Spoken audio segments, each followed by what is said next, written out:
বাংলাদেশে হাম মহামারীর অবস্থা করুণ। গতকালকে প্রধানমন্ত্রীর উপদেষ্টা একজন তিনি স্বীকার করেছেন যে হামের শিশুদের জন্য যে পরিমাণ আইসিইউ দরকার এই মুহূর্তে সেই পরিমাণ আইসিইউ বাংলাদেশে নেই। অর্থাৎ মহামারী ঠেকাতে সরকার হিমশিম খাচ্ছে। আর এই মহামারী যিনি আমদানি করেছেন সেই প্রফেসর ইউনূস বিশ্বের বিভিন্ন জনকে ডেকে বাংলাদেশের স্বাস্থ্য ব্যবস্থা নিয়ে কিভাবে ব্যবসা করা যায় সেই মিটিং সেমিনার করছেন, ফেসবুকে তার ছবি পোস্ট করছেন। প্রফেসর ইউনূসের এবার অন্তত ৩৬০ বার ফাঁসির দাবি উঠেছে। সেই ৩৬০ বার হয়তো এখন আরও বাড়বে। প্রফেসর ইউনূসের বিরুদ্ধে চতুর্দিকে মানুষ বিভিন্ন পর্যায় থেকে ফুঁসে উঠছে। বিএনপি সরকার এখন পর্যন্ত তার ব্যাপারে চুপচাপ থাকলেও, জামাত এনসিপি চুপচাপ থাকলেও বিএনপির শীর্ষস্থানীয় নেতাদের অনেকেই প্রফেসর ইউনূসের শাস্তি দাবি করছেন, বিচার দাবি করছেন। ভয়ানক পরিস্থিতির মধ্যে যখন সব কিছু যাচ্ছে, তখন ওই রোম যখন পুড়ছিল নীরো তখন বাঁশি বাজাচ্ছিলেনের মতো প্রফেসর ইউনূস সেন্টারে বসে মজা দেখছেন, মজা লুটছেন। এদেশের 11 বছরের শিশু পর্যন্ত প্রফেসর ইউনূসের এই হামে তাকে দায়ী করে ভয়ানক সব চিত্রকলা আঁকছেন, সেগুলো ছড়িয়ে পড়ছে সামাজিক যোগাযোগ মাধ্যমে। আমাদের মুক্তিযুদ্ধের অন্যতম সংগঠক বাঘা সিদ্দিকী, যাকে বাঘা সিদ্দিকী হিসেবে ডাকা হতো, সেই বঙ্গবীর কাদের সিদ্দিকী, তিনি প্রফেসর ইউনূসের অন্তত ৩৬০ বার ফাঁসি চেয়েছেন এই অপরাধের জন্য। চলুন একটু জেনে দেখি প্রফেসর ইউনূসের কর্মকাণ্ড নিয়ে কাদের সিদ্দিকী কেন এটা বলছেন, আর কি বলছেন, অন্যান্যরা কি বলছেন, বিএনপির নেতা কি বলছে, সব মিলিয়ে পরিস্থিতি কি দাঁড়াচ্ছে। থাকবেন পলিটিক্স টিভির নিয়মিত আয়োজনে।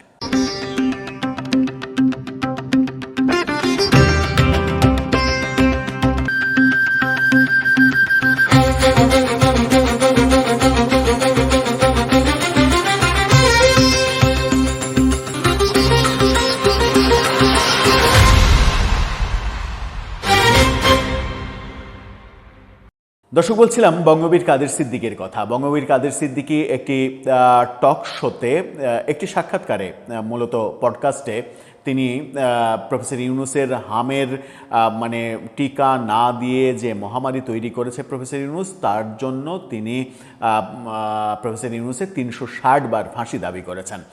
তিনি উপস্থাপককে জিজ্ঞাসা করেছেন যে কতজন যেন মারা গেছে। যেহেতু এই ঘটনাটা যখন তিনি রেকর্ড করেন, এই পডকাস্টটা রেকর্ড করেন, তখন উপস্থাপকের কাছে ৩৬০ জনের তথ্য ছিল।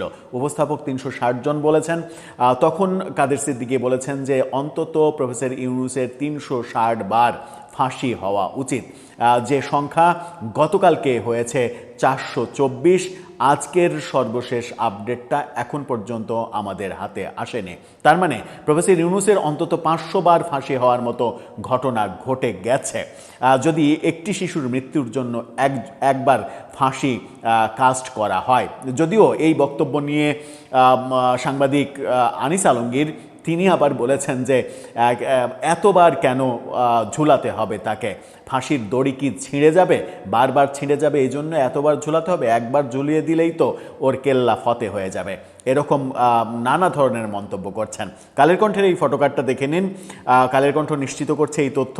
৩৬০ বার ডক্টর ইউনূসের ফাঁসি হওয়া উচিত বলছেন কাদের সিদ্দিকী। তিনি বলছেন যে এই যে হামের এই ব্যাপার, এই টিকা না দেয়া এবং এর জন্য দায়ী প্রফেসর ইউনূস এবং তার স্বাস্থ্যমন্ত্রী।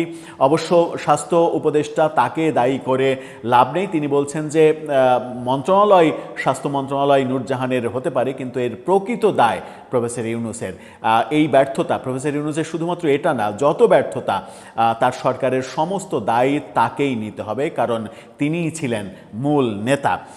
তিনি বলেছেন যে এত শিশু মানে উপস্থাপক যখন বলছেন যে এত শিশু তো এই 24-এর গণ অভ্যুত্থানেও মারা যায়নি, বঙ্গবীর কাদের সিদ্দিকী বলেছেন গণ অভ্যুত্থানে কি মুক্তিযুদ্ধেও এত শিশু মারা গেছে কি না সেটা গবেষণার ব্যাপার হতে পারে।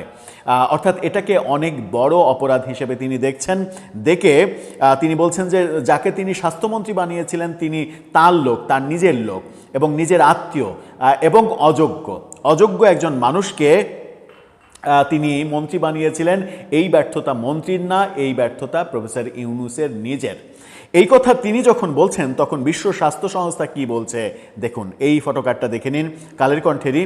সেখানে বলা হচ্ছে ইউনূস আমলের টিকার ঘাটতি হামের প্রাদুর্ভাবের বড় কারণ। বিশ্ব স্বাস্থ্য সংস্থা থেকে একেবারে পরিষ্কার জানিয়ে দেওয়া হয়েছে আজকে যে হাম মহামারী আকার ধারণ করেছে তার জন্য প্রফেসর ইউনূস সরকার দায়ী। প্রফেসর ইউনূসের ভুল সিদ্ধান্তের কারণে আজকে এটা হয়েছে। অথচ বিএনপি, জামাত, এনসিপি বহু ধরনের একটু ঘুরিয়ে পেঁচিয়ে কথা বলে এর দায়ভার কিভাবে হাসিনার উপরে চাপানো যায় সেরকম চেষ্টাও আমরা দেখেছি। অথচ শেখ হাসিনার বহু দিকে বহু ব্যর্থতা থাকলেও এই টিকাদান কর্মসূচি নিয়ে শেখ হাসিনা শতভাগ সফল হয়েছে। এই স্বীকৃতি বিশ্ব স্বাস্থ্য সংস্থা সহ আন্তর্জাতিকভাবে সমস্ত সংস্থা তার শাসন আমলে দিয়েছে এবং সেটা একেবারে দৃশ্যমান সত্য কথা। কারণ এই যে মানে হামের টিকা এবং হামের আজকে মহামারী অবস্থা, এর দায় কোনোভাবেই শেখ হাসিনাকে দিয়ে প্রফেসর ইউনূসকে সেভ করার কোনো উপায় নেই।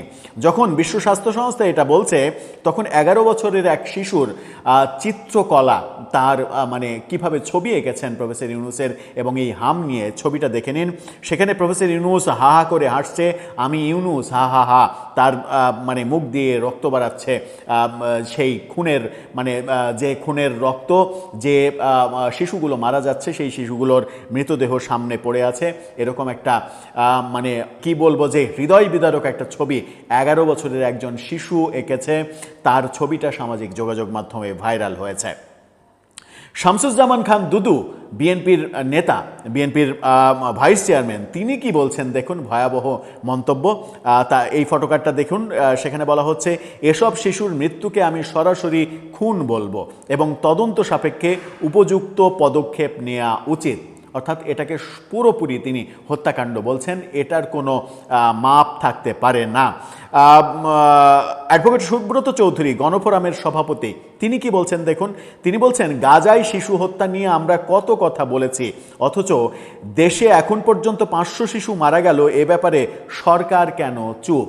অর্থাৎ তিনি সরকারের দিকে আঙুল তুলে বলছেন সরকার কেন চুপ আছে, সরকার কেন এই ব্যাপারে তদন্ত করছে না, এর প্রকৃত কারণ অনুসন্ধান করছে না এবং প্রকৃত দোষীদের শাস্তির আওতায় কেন আনছে না। সাংবাদিক শারমিন চৌধুরী এবং সঞ্চালক, জনপ্রিয় সঞ্চালক, তিনি বলছেন, তার এই মন্তব্যটা দেখুন। তিনি বলছেন ভারতে মুসলিম নির্যাতন চলছে, উত্তেজনা, কিন্তু উত্তেজনা তো দূরের কথা, আলোচনাতেও কেন নেই হামে 4 শতাধিক শিশু মৃত্যুর বিষয়টি। খুবই মজার প্রসঙ্গ তিনি উত্থাপন করেছেন। কিন্তু তিনি বলছেন যে ভারতে মুসলিম নির্যাতন হচ্ছে, সেটার সত্যতার চাইতে অনেকে বেশি, কখনো কখনো রং চং লাগিয়ে বাংলাদেশে মিছিল হচ্ছে, মিটিং হচ্ছে, প্রতিবাদ হচ্ছে, সোচ্চার হচ্ছে অনেকেই।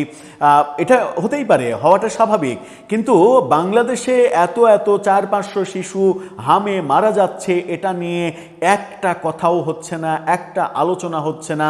বিরোধী দল চুপ, সরকারি দল চুপ। সরকারি দল অবশ্য একটা কাজ করছে, কাজের কাজ যেটা হচ্ছে স্বাস্থ্য মন্ত্রণালয় থেকে টিকা দিচ্ছে, এটা নিয়ে চেষ্টা করছে, সরকারের যা কাজ করছে, কিন্তু সরকার প্রকৃত কারণ অনুসন্ধান করছে না, চুপচাপ আছে। এবং কখনো কখনো সরকারের বিশেষ করে স্বাস্থ্যমন্ত্রীর বক্তব্যে মনে হচ্ছে যে তিনি যে কোনোভাবে প্রফেসর ইউনূসকে কিভাবে সেভ করা যায় সেরকম কৌশলী কথাবার্তা বলছেন এবং এই দায়টা কিভাবে শেখ হাসিনার উপরে চাপানো যায় সেই চেষ্টাও দেখা যাচ্ছে বিরোধী দলের মতোই একইভাবে।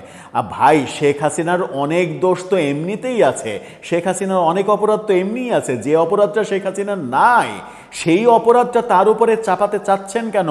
প্রফেসর ইউনূস সরকারকে বাঁচানোর জন্য প্রফেসর ইউনূসকে কিংবা তার সরকারের এই চরম ব্যর্থতা, এই মানবিক বিপর্যয়, এটাকে যদি গণহত্যা হিসেবে স্বীকৃতি দেয়া না হয়, এই ব্যাপারগুলো নিয়ে চুপ থেকে আদতে লাভ কি? কোনো লাভ হবে? তার ব্যর্থতাকে ঢেকে দিয়ে আপনার বরং ক্ষতি হবে, লাভ তো হবেই না। আমার মনে হয় যে এই ব্যাপারগুলোতে আরও বেশি সচেতন প্রত্যেকেরই হওয়া উচিত, যেন আমাদের মুখ থেকে ঔদ্ধত্যপূর্ণ কথা না বের হয় যে জুলাই সনদ হচ্ছে না, এটা নিয়ে কারো মাথা ব্যথা নেই, হামের টিকা নিয়ে আপনারা পড়ে আছেন, ব্যস্ত হয়ে পড়েছেন হামের টিকা নিয়ে। এই রকম বক্তব্য দেওয়ার ঔদ্ধত্য যারা দেখাবে তাদেরকে যেন আইনের আওতায় আনা হয় এবং তাদেরকে যেন এই গণহত্যার আসামি করা হয়, সেটাও কিন্তু জনগণ বলা শুরু করেছে। দর্শক, আপনার মন্তব্য এ ব্যাপারে জানিয়ে লিখতে পারেন আমাদের কমেন্ট বক্সে।